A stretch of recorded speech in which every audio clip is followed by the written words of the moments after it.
Mari kita buka sama-sama di kitab Pengkhotbah, ayat yang kedua, pasal yang kedua, ayat 18 sampai 26, cukup panjang, saya bacakan dulu. Aku membenci segala usaha yang kulakukan dengan jerih payah di bawah matahari, kata Salomo. Sebab aku harus meninggalkannya kepada orang yang datang sesudah aku. Dan siapakah yang mengetahui apakah orang itu berhikmat atau bodoh?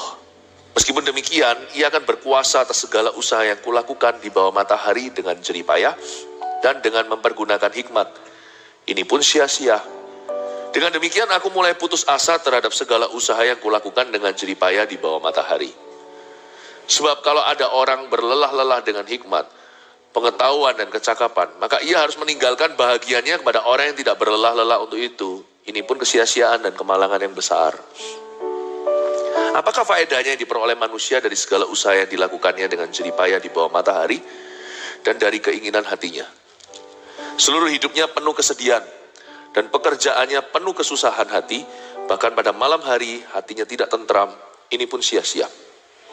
Tak ada yang lebih baik bagi manusia daripada makan dan minum dan bersenang-senang dalam jerih payahnya. Aku menyadari bahwa ini pun dari tangan Allah. Karena siapa dapat makan dan merasakan kenikmatan di luar Dia? Karena kepada orang yang dikenannya, Ia mengaruniakan hikmat, pengetahuan, dan kesukaan. Tetapi orang berdosa ditugaskannya untuk menghimpun dan menimbun sesuatu yang kemudian harus diberikannya kepada orang yang dikenan Allah. Ini pun kesia-siaan dan usaha menjaring angin. Baca kitab Pengkhotbah itu bisa stres loh. Isinya pesimis. Tapi ini bagus. Karena justru karena itu kita bisa positif. Kitab Pengkhotbah ini pakai cara yang terbalik.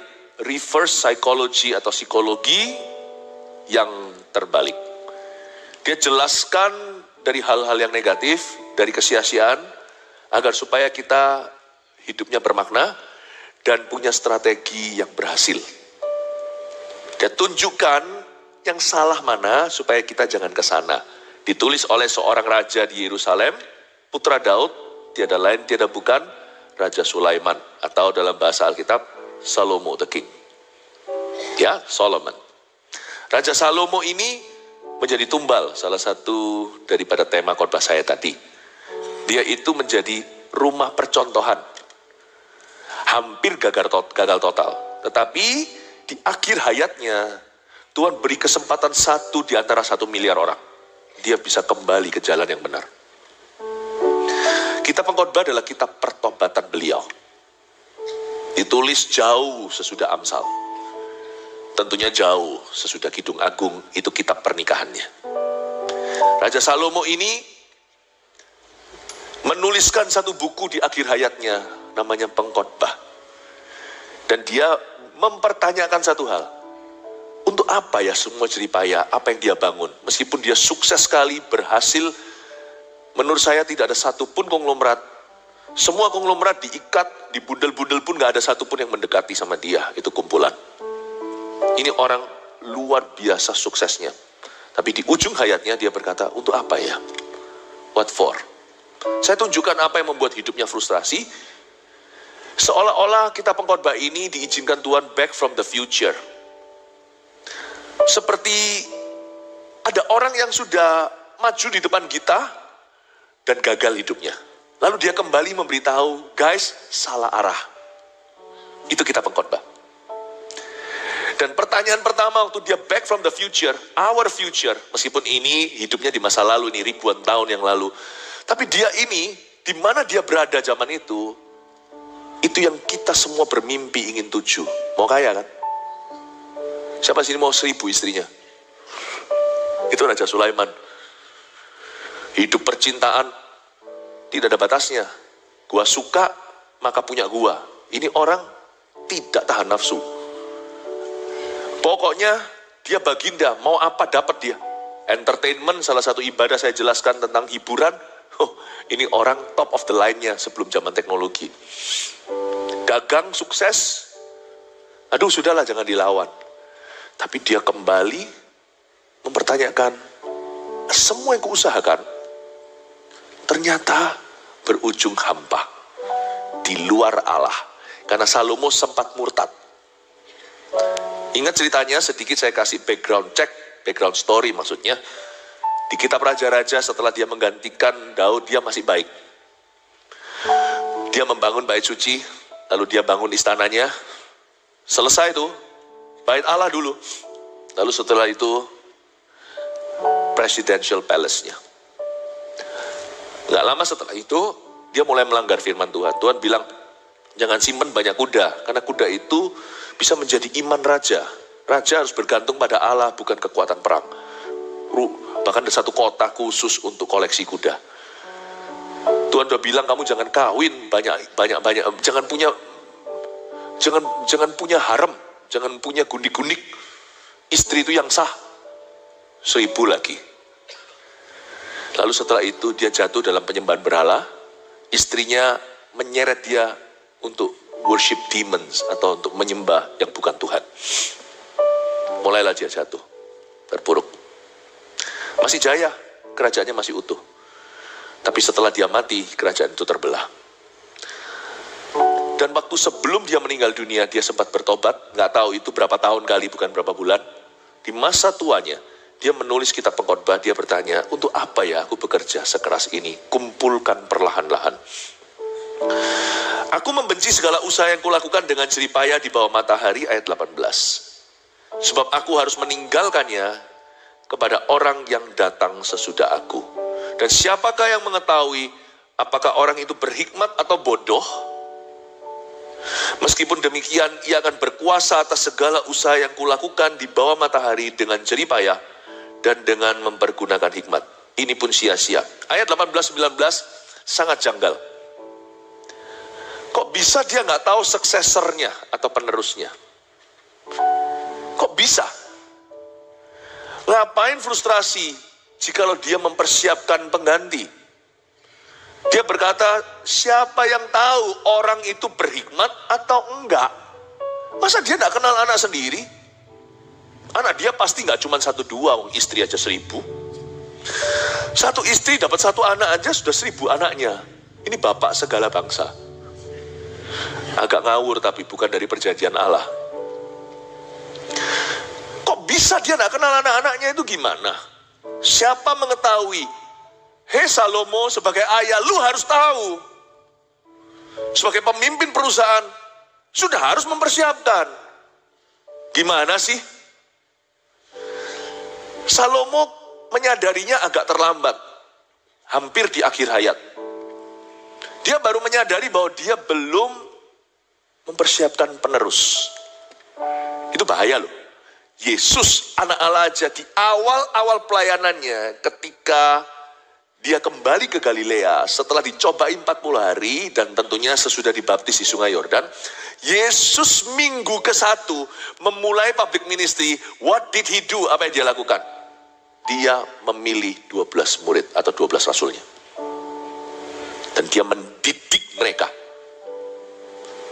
12 itu pun yang dia persiapkan bukan kegagalan Yesus, tapi pilihan pribadi Yudas Iskariot gugur.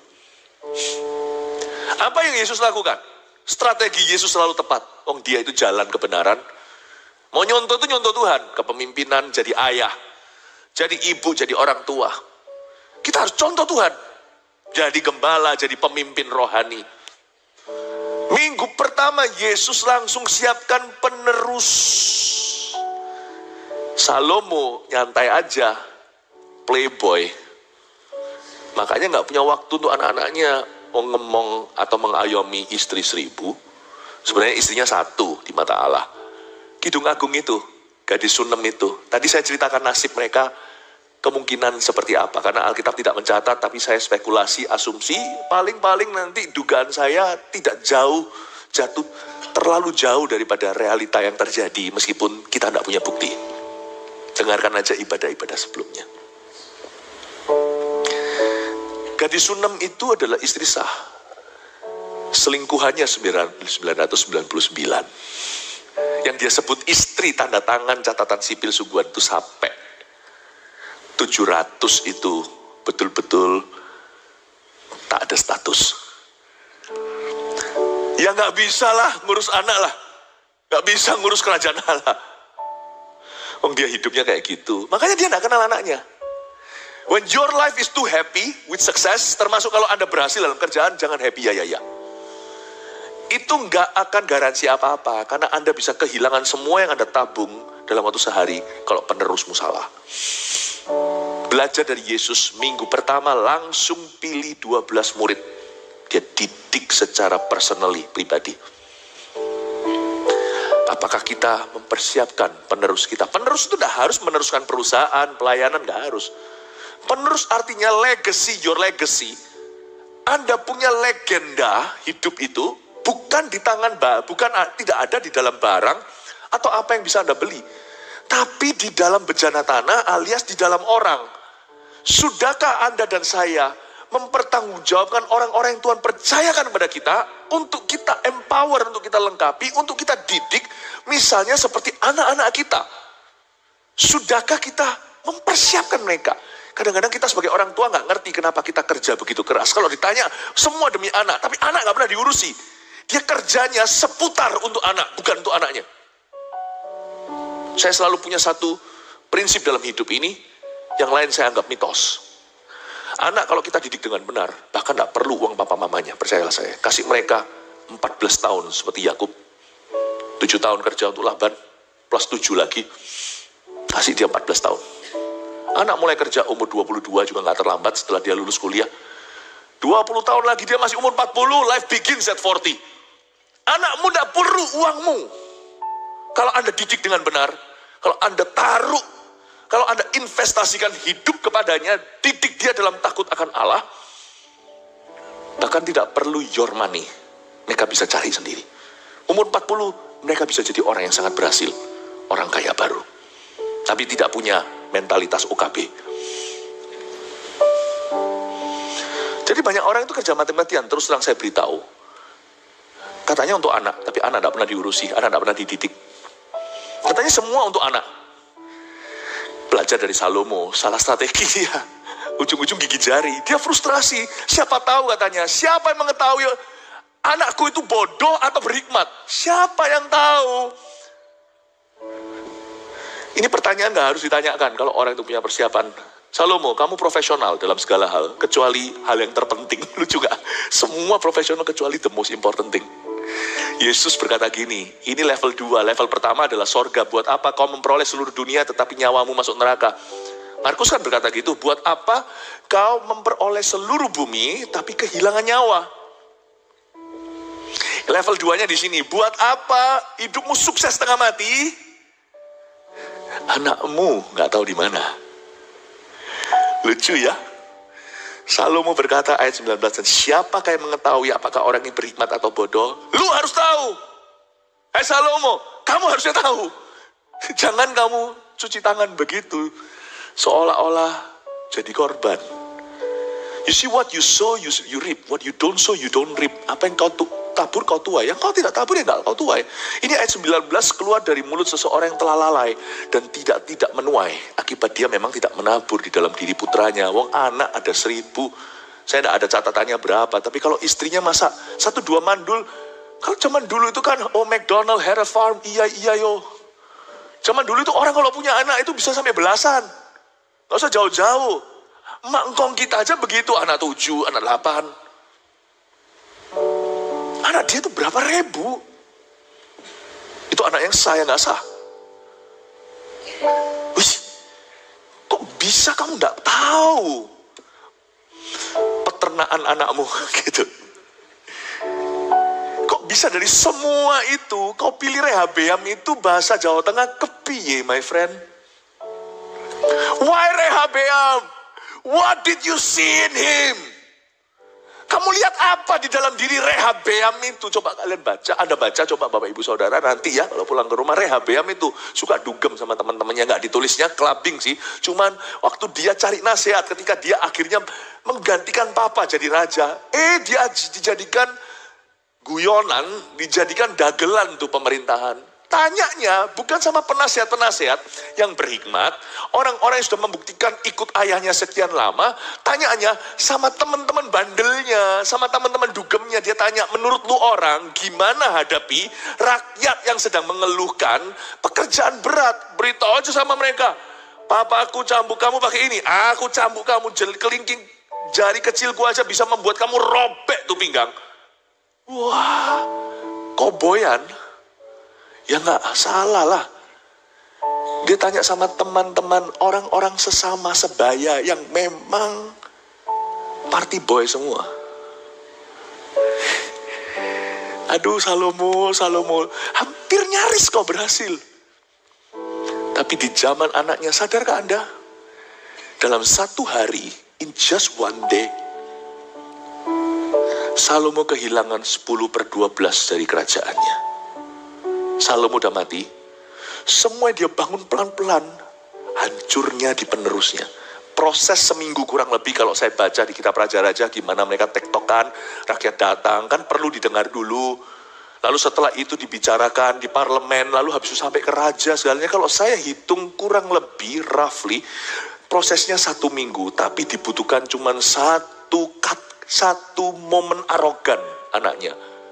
Hancur semuanya dan mereka berkata, biarkan rumah Daud take care dirinya. 10 suku sisa 2, Benyamin dan Yehuda yang tinggal sama Rehabeam. Yang lainnya, Efraim yang utara, yang gede-gede semuanya, bye-bye. Itu Salomo kalau tahu, sekalipun dia jadi mayat kalau bisa, dia pasti bangkit jadi zombie dan gigit anaknya. Papa kerja keras-keras. Prosesnya 1 minggu, tapi di mulutmu cuma 1 hari, 1 kalimat, amblas. Di mana kesalahan Salomo? Untuk yang terpenting dia tidak siapkan. Untuk yang percuma dia berfoya-foya. Menurut saya salah strategi. Makanya dia di ayat 18, dia mengeluh, aku membenci segala usaha yang kulakukan. He did not die a happy man. Dia tidak mati sebagai orang yang happy. Fulfilled, yang puas batinnya. Sebagai orang yang sukses. Menurut saya Salomo adalah kegagalan besar. Tapi untungnya dia masih sisakan kitab pengakuan. Confession-nya itu kitab pengkhotbah. Kita belajar sesuatu dari Sulaiman. Makanya saya sebut dia tumbal. Untuk kita. Dia ditumbalkan supaya jadi pelajaran berharga. Orang yang pandai dan pintar tidak ulangi kesalahan orang lain. Tapi orang yang bebal, kalau kita sudah tahu Salomo gitu, kita masih ngotot ke situ, ya sudah. Paling nanti kita tidak sekaya dia, tidak seberhasil dia. Kayanya tanggung tapi banyak gaya. Nanti justru kita sama nanti ujungnya, getahnya sama dengan yang Salomo rasa. Kalau saya sih mau belajar jadi orang berhikmat. Saya nggak usah alami itu, saya nggak usah kejar yang salah. Saya jangan kita mengejar dunia demi kenikmatan pribadi. Kita harus punya visi yang lebih tinggi. Salomo mengajari kita, jangan salah arah, jangan salah strategi. Aku membenci segala usaha yang kulakukan dengan jerih payah di bawah matahari, sebab aku harus meninggalkannya kepada orang yang datang sesudah aku. Bukankah harusnya sukacita dia tinggalkan warisan? Tapi dia mengeluh karena dia tidak kenal anaknya. Sebab aku harus meninggalkannya kepada orang yang datang sesudah aku. Saya curiga kalau Rehabeam adalah kandidat terbaik. Jadi kandidat terbaik aja modelnya gitu. Betapa jatuhnya ya. Daud sampai ke Salomo upgrade. Kecuali Salomo murtad, ya itu lain cerita. Itu pilihan pribadi. Tapi Daud ke Salomo itu upgrade. Hiram temannya papanya. Salomo aja panggil uncle kok, panggil om. Memuji dia.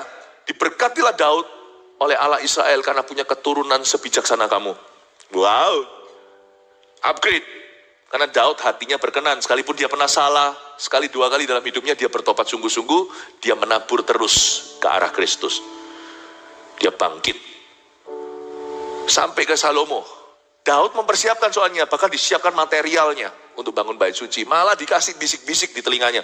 Daud sangat tahu anak-anaknya, sekalipun kadang-kadang Daud tidak tegas. Daud bukan contoh ayah terbaik atau ayah teladan. Soal Absalom kita tahu ceritanya. Soal Amnon memperkosa Tamar. Ya, Daud kan, Amnon memperkosa Tamar. Anak sulung Daud memperkosa saudari perempuannya dari mama yang beda. Makanya berikan pada kami istri kami secukupnya. 2 istri, punya banyak laki-laki dalam hidupmu, itu kacau balau di keluarga, tidak ada berkat Allah. Peduli amat kalau dia Daud atau Nabi. Kalau kita melanggar gravitasi, jatuh dari tingkat 7, ceplok di bawah situ. Jangan kau langgar hukum Allah. Tak peduli apapun status pelayananmu dan pengenalanmu akan Tuhan. Kalau Tuhan berkata, setialah kepada pasanganmu, selingkuh tidak pernah mendatangkan kebaikan, apalagi 1000, gak ada satupun benihnya kudus. Tidak ada satupun bibit unggul di dalam rumah tangga Salomo.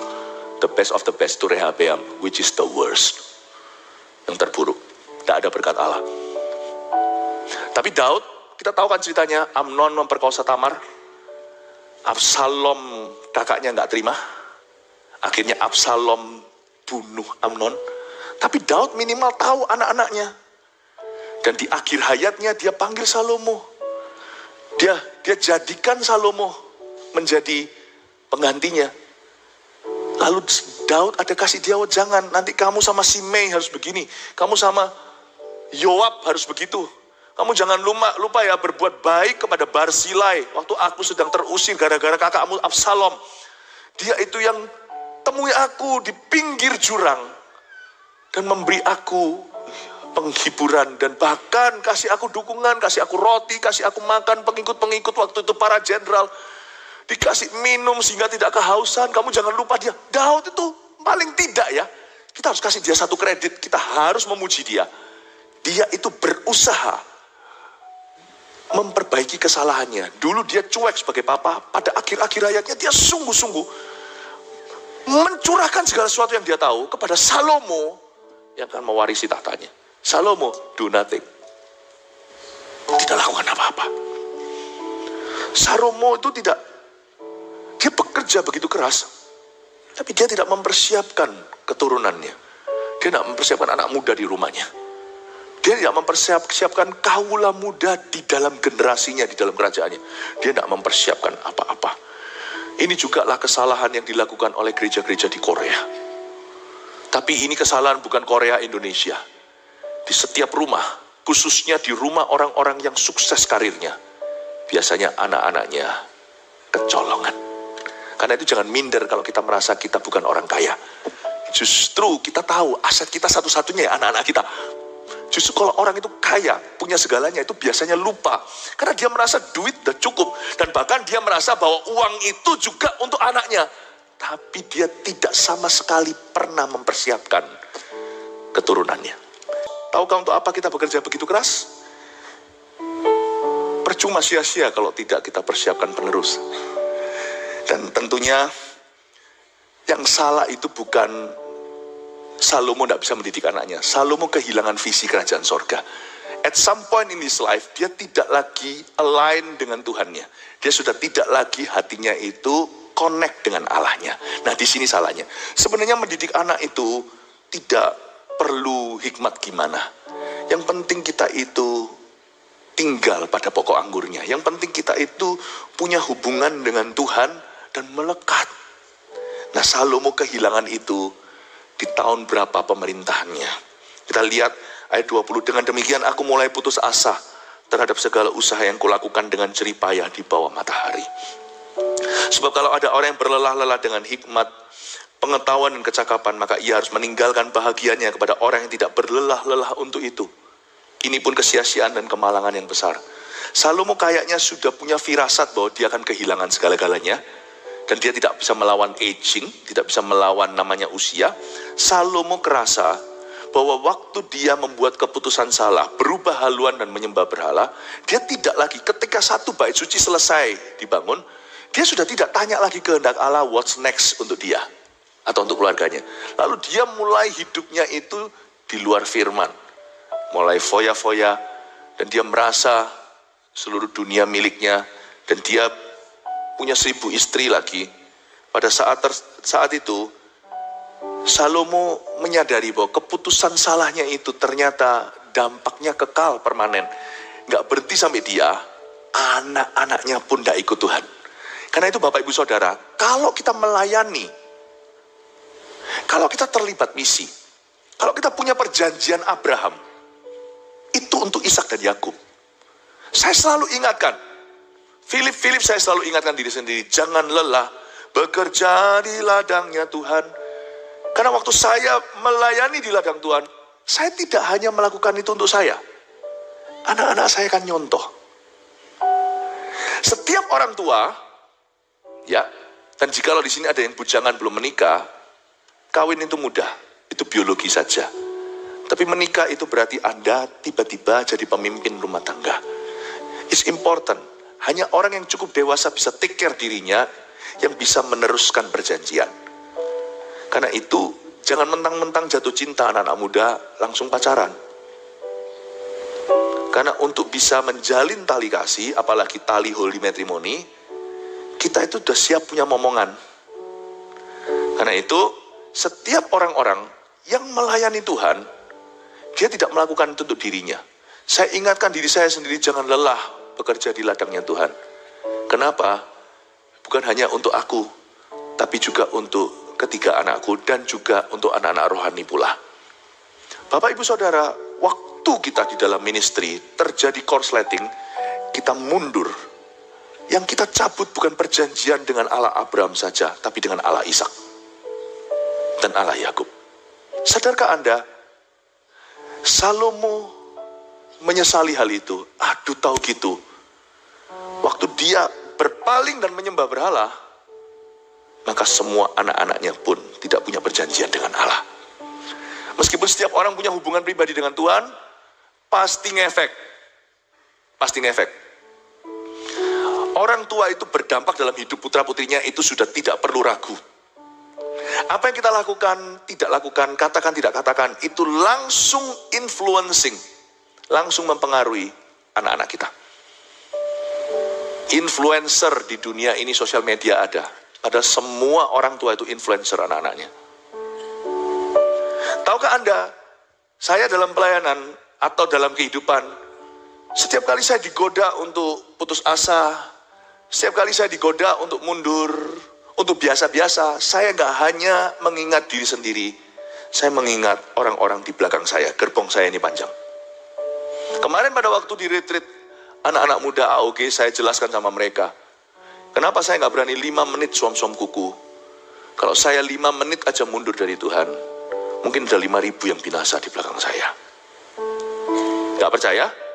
Misalnya kalau sekarang saya merokok di depan Anda, kira-kira berapa yang hengkang dari gereja ini? You know, what you do and don't do affect other people too. Paham maksud saya, Bapak, Ibu, Saudara? Jadi, ketika perjanjianmu dengan Tuhan tidak kau pegang, engkau membahayakan perjanjian Tuhan dengan Ishak juga. Ini yang membuat Salomo sadar namun telat. Aduh, aku tidak melayani kerajaan sorga selama ini, dan anak-anakku udah terlanjur rusak.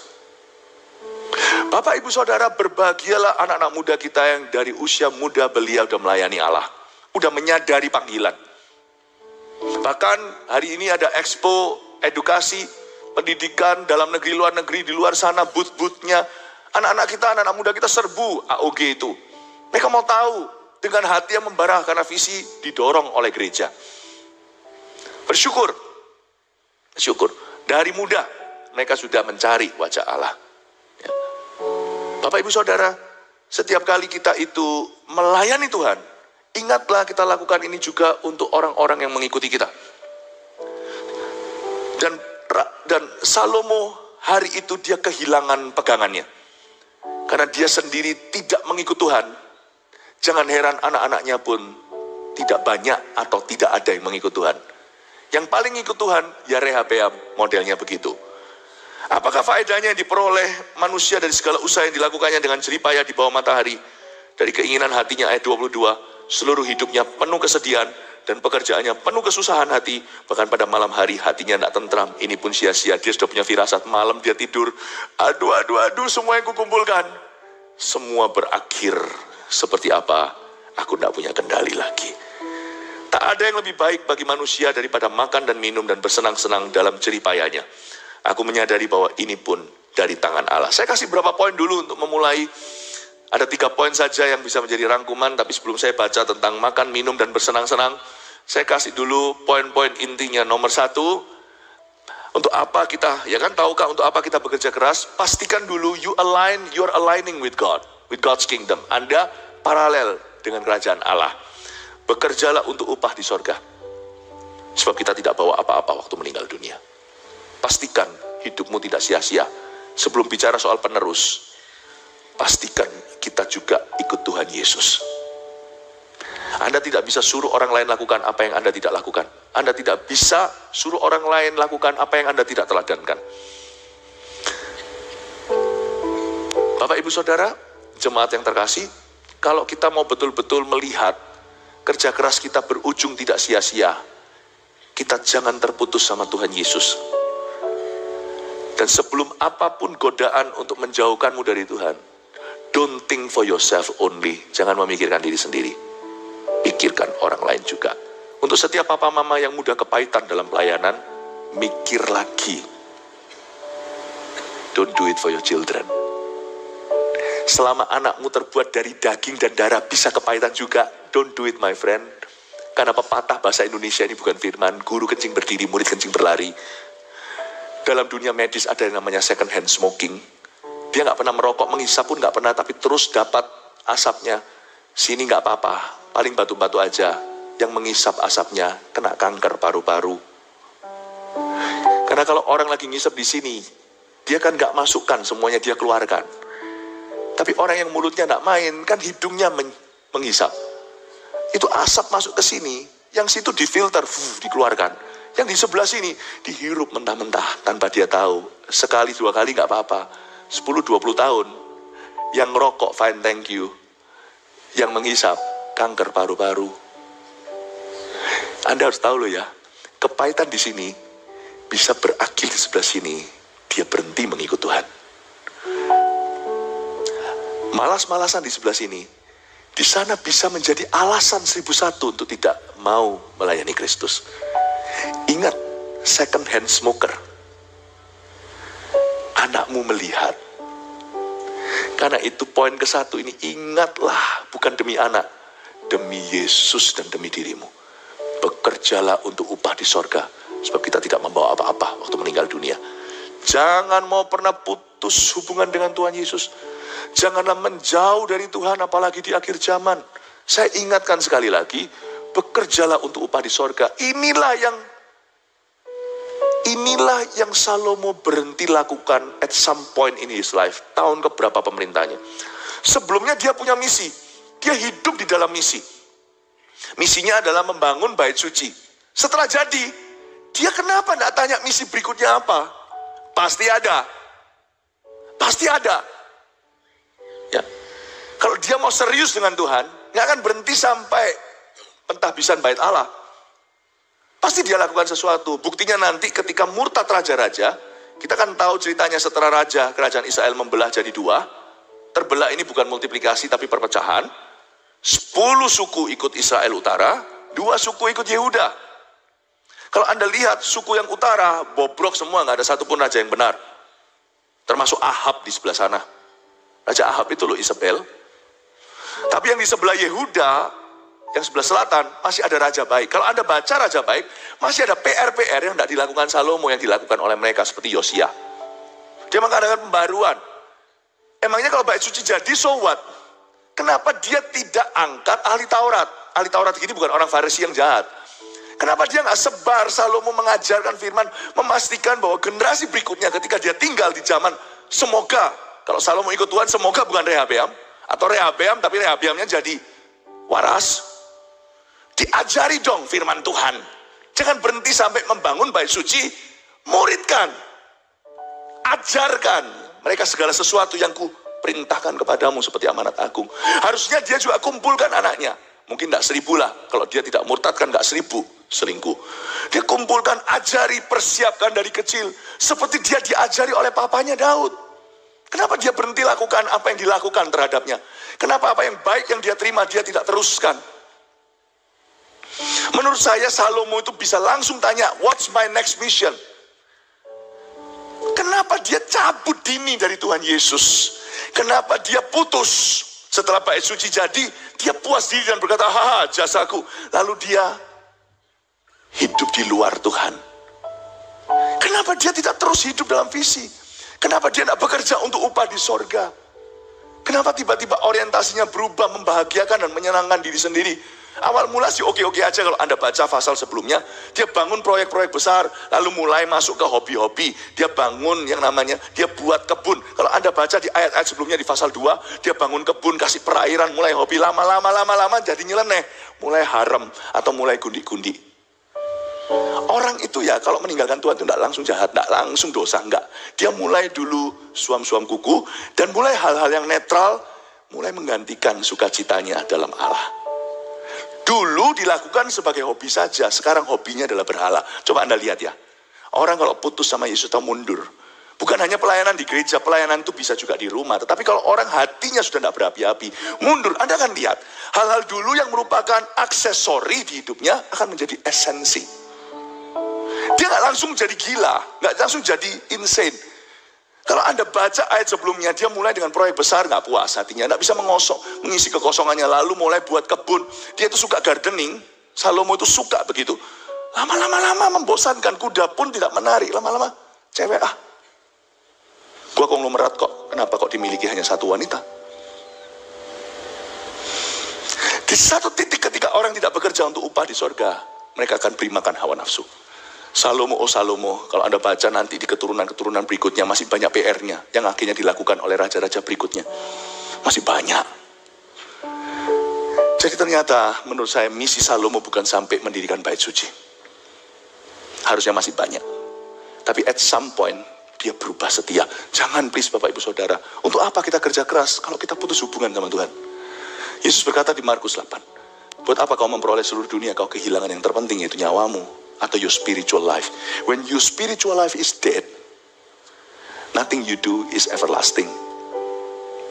Tidak ada apapun yang Anda kerjakan itu bisa kekal dampaknya. Tidak ada. Karena itu nomor satu ini. Untuk apa kita kerja keras? Saya selalu doa begini. Jikalau saya pengusaha.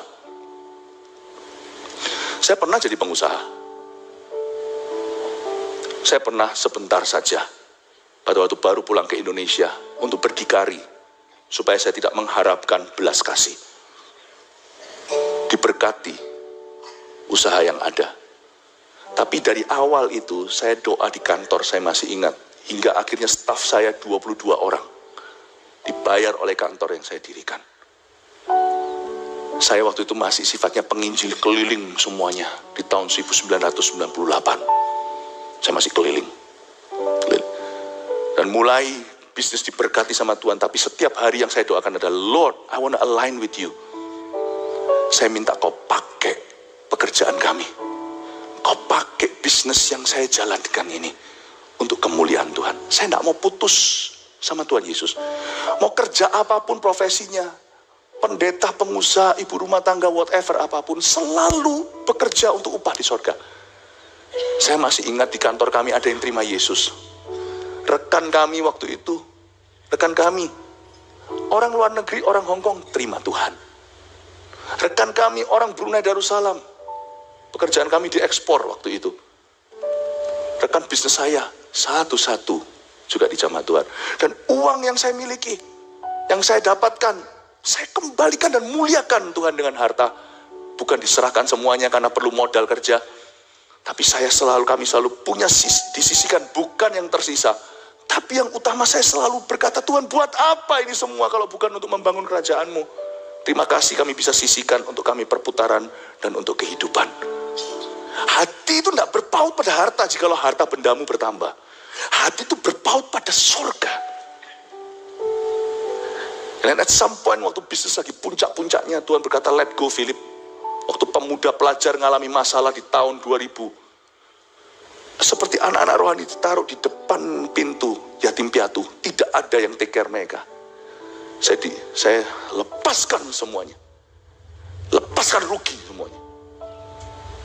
Untuk bisa pelihara mereka. Memulai pelayanan dengan sah. 1 bulan saya cuma digaji 1 juta rupiah. Saya sudah pegang digitnya banyak juta di tangan atau miliar. Tiba-tiba lepas 1 bulan. Saya cuma terima 1 juta rupiah. Anda kira kita jadi full timer mau cari uang? Tapi untungnya kami sudah diberkati dengan aset-aset yang ada. Dan itu dikelola secara pasif. berkembang dan dapat keuntungan. Saya tidak pernah pengaruh dengan 1 juta rupiah itu. Karena dalam waktu sekejap saya sudah punya fondasi finansial. I let go pekerjaan kami. Not because, bukan karena saya butuh uang. Saya korbankan semuanya demi mengembalakan anak-anak muda yang kesakitan rohani. Beberapa di sini kan jemaat pemasar remasa, mungkin ada dulu. Gara-gara saya lepaskan pekerjaan dan bisnisku yang sedang puncak-puncaknya, nembus tembok itu grafiknya. Udah jangan liatin saya begitu.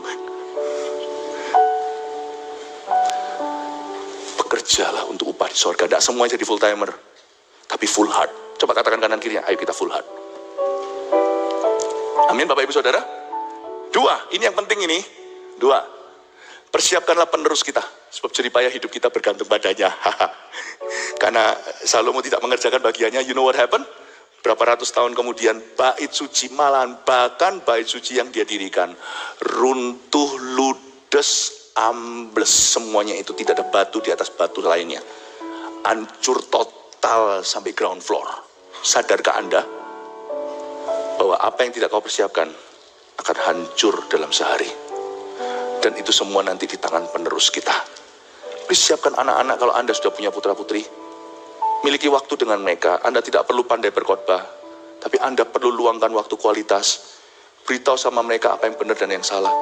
Papa mama jangan mau kalah Hawa sama anaknya soal gadget. Anaknya ngeroyeng, gitu aja langsung ya kembalikan. Jangan. Kalau sampai anaknya nangis, diamkan, jangan kembalikan. Kalau dia sudah kecanduan, padahal masih umur 5, masih umur 7. Kalau dia nangis, perang ya perang. Kalau Anda salah, cepat perbaiki. Kalau dia nangis terus, taruhan, 1 jam dia pasti berhenti serak suara. Lalu habis itu sudah selesai nangis, nangis lagi, tinggalin lagi. Jangan dikunci tapi, kunci dia bisa mati. Taruh di tempat yang aman, Papa tidak kembalikan. Kalau kamu sudah selesai nangis, baru boleh makan. Beritahu kalau ada pembantu di rumah, makanan disimpan. Dia kalau berhenti nangis, baru lu kasih makan. Coba kita lihat. Waktu itu, kalau gadget lawan lapar, menang mana? Kenapa papa mama? Langsung kasih lagi. Why? Itukah caramu mempersiapkan penerus? Tapi kalau Anda kasih itu dan Anda takut cabut, dan Anda biarkan demi supaya dia tidak mengganggu aktivitasmu, itu tidak hanya membuat dia atensinya ke tempat lain, tapi membuat dia punya social skill juga mati. Persiapkan penerusmu. Sebab jeripaya kita hidup kita nanti bergantung padanya. Gimana yang kau bangun itu, semua di tangan anakmu. Jikalau anakmu stroberi, wis lah, gak usah kerja sekeras itu, toh amblas di tangan anakmu. Kalau Anda lihat anak Anda begitu ngeroweng ketika tidak dikasih HP-nya, dan bisa berjam-jam, sudahlah, quit your job lah. Because he's gonna lose everything anyway. Mungkin saya agak keras, tapi saya rasa obat keras dibutuhkan untuk orang-orang tua yang kurang bertanggung jawab hari-hari ini. Ngapain kerja keras? Penerusnya gitu. Dan orang yang seperti itu nanti yang akan mencabut, yang akan memutuskan mencabut selangmu atau tidak suatu hari. Good luck my friend. Untuk apa kita bekerja begitu keras? Kalau kita jelas-jelas sekarang aja tanda-tanda di tanganmu amblas, tangan anakmu amblas. Ngapain sih? Semoga saya bicara kebenaran, dan ini mungkin silau menyakitkan, tapi saya rasa ini bisa mengubahkan. Firman itu harus seperti pisau. Ya? Siapa yang sudah mulai membenci saya? Siapa masih mengasihi kepalanya? Angkat tangan. Oh, I love you too. God bless you. Terakhir ya, dengan ini saya selesai. Anda tersiksa dengar khotbah gini, saya lebih tersiksa mengkhotbahkannya.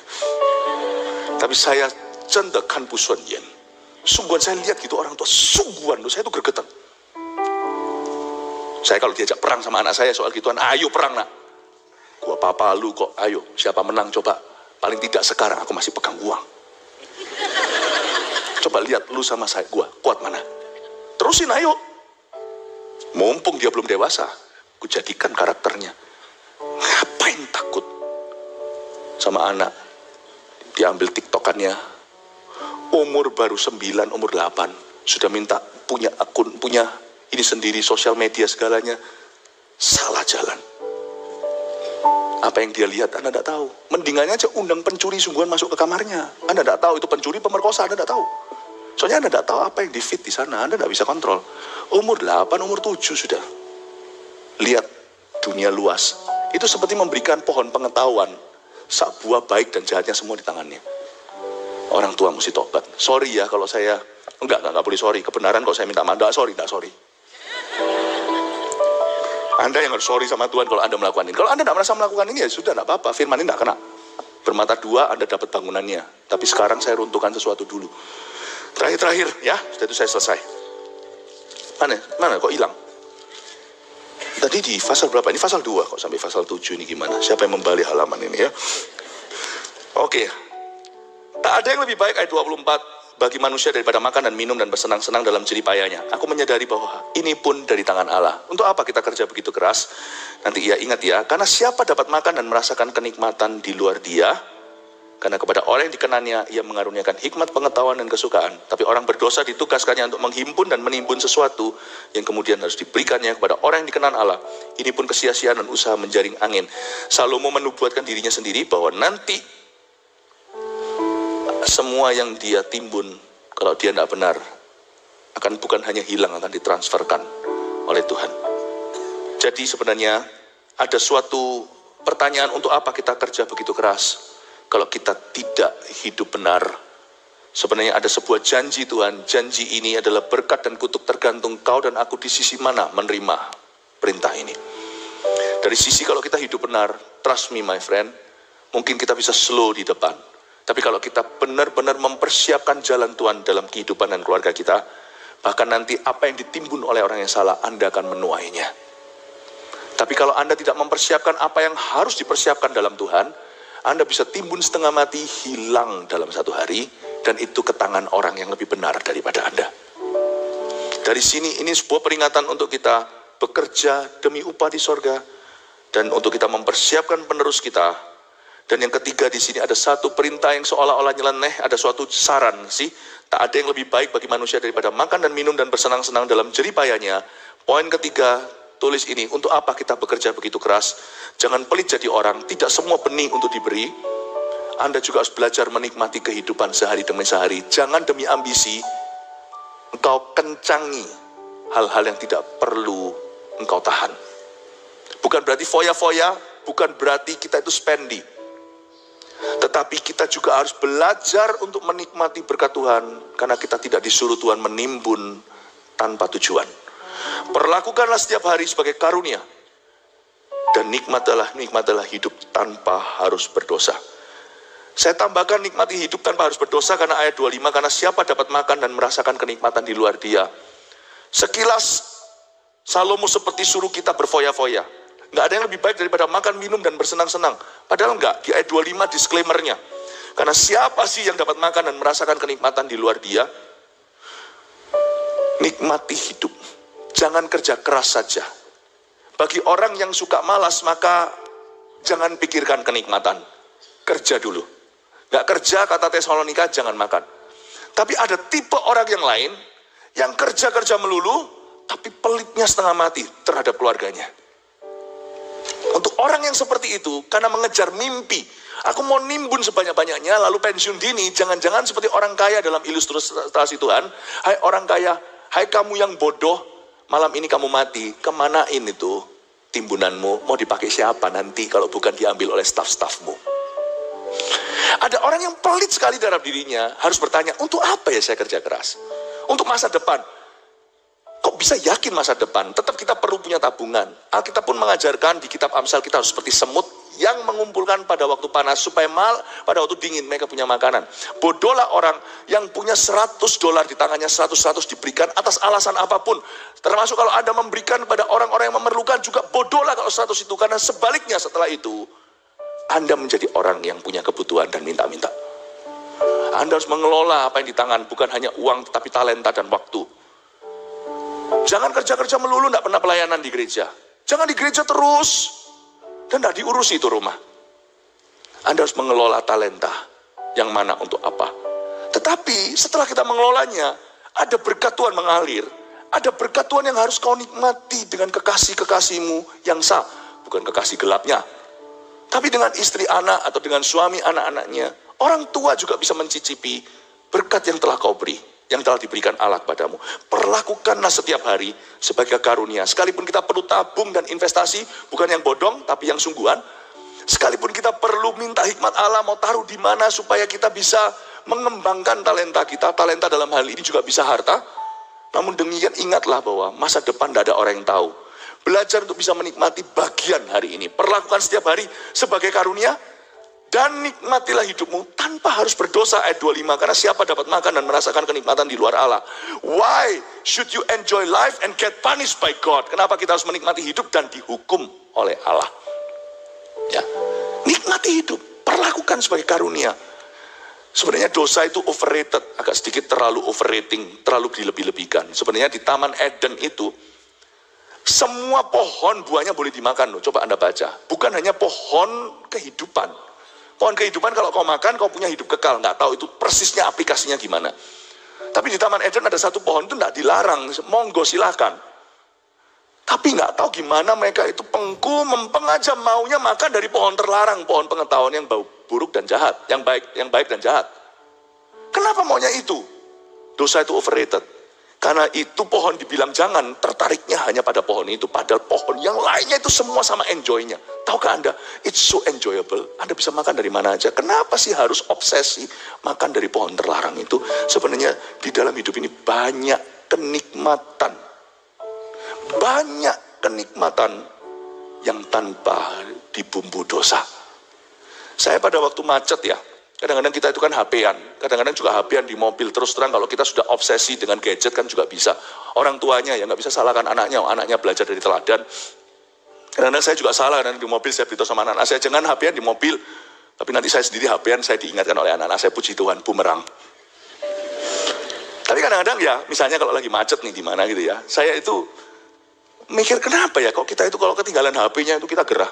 Padahal itu banyak pemandangan indah loh. Kalau lagi macet itu bisa lihat rumah penduduk, bisa lihat di jalanan. Bisa. Zaman dulu, waktu TV masih ada TVRI, hitam putih pun entertainment loh. Kita ini sekarang dosisnya naik. Kalau enggak yang cepat lewat-lewat gitu. Padahal kalau kita kadang-kadang lihat, saya kadang-kadang bisa bayangkan, iya ya nikmat saya taruh HP-nya, saya lihat di kaca, di jendela. Kalau saya tinggal di rumah itu kira-kira saya main kelereng enggak ya? Why not sih? A lot of things you may enjoy loh di hidup ini. Nggak harus dosa, nggak harus nafsu, nggak harus sensual. Orang yang mau bebas rokok misalnya, nggak usah mikirnya ke rokok terus. Ada banyak hal juga sama nikmat sekalipun sakau mungkin berapa hari. Kenapa Anda tidak bisa mikirkan ada banyak hal yang dihalangi karena aku seorang perokok. Itu hal-hal yang sama nikmat. Cuman aku belum ke sana. Why not be open to other enjoyment? Kenapa mikirnya orang-orang yang dalam pornografi, kenapa mikirnya porno melulu? Ada banyak hal itu yang enak. Misalnya sport, hobi tertentu, itu fine, thank you. Be open. Nikmati hidup tanpa harus berdosa. Karena kita sudah dibebaskan dari hukum dosa dan hukum maut. So we have the right to say, kita punya hak berkata, no need my friend, nehi kusi-kusi. Nggak perlu aku berdosa in order for me to be happy. Bapak ibu saudara, ada banyak hal itu yang dapat kita nikmati. Perlakukan setiap hari sebagai karunia. Buat apa sana kerja keras menyiksa diri? Bagi orang yang malas, ini bukan firman untukmu. Firman untukmu adalah bekerja keraslah. Tapi bagi orang yang bekerja keras, tapi yang nggak bisa nikmati hidup, tidur pun nggak nyenyak. Listen to me. Buat apa sana kerja keras? Kalau tidak bisa merasakan karunia Tuhan tiap hari dan bisa menikmati. What for? Dan Anda bisa menikmati banyak hal dalam Tuhan tanpa harus embel-embel dosa.